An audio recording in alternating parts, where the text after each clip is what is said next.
সরাসরি আমরা রয়েছি এই মুহূর্তে রতুয়া 48 বিধানসভার রতুয়া 1 নম্বর ব্লকে যে ক্যাম্প অনুষ্ঠিত হচ্ছে সেই ক্যাম্প থেকে। আচ্ছা বলছি দিদি, আপনি লক্ষ্মী ভাণ্ডার পাচ্ছেন? হ্যাঁ, কি করতে এসেছিলেন আপনি এখানে আজকে?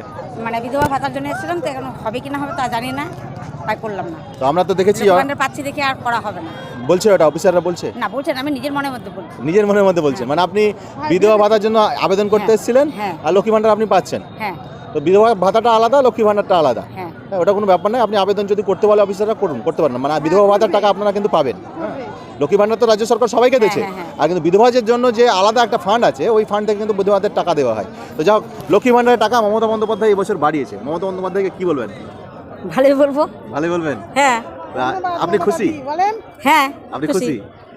আপনি খুশি মমতা বন্দ্যোপাধ্যায় টাকা বাড়িয়েছে, আপনি খুশি? হ্যাঁ, আর পেলেই তো খুশি সবাই, যে কোনো জিনিস পেতে গেলেই তো ভালো লাগবে, ভালো লাগবে। না পেলেই তো খারাপ লাগবে। আচ্ছা আচ্ছা, তবে যাই হোক, আমরা আশা রাখি যে আপনার যে সমস্যা, এই যে বিধবা ভাতার সমস্যা, এই সমস্যা যাতে সমাধান তাড়াতাড়ি হয়। আপনার নাম?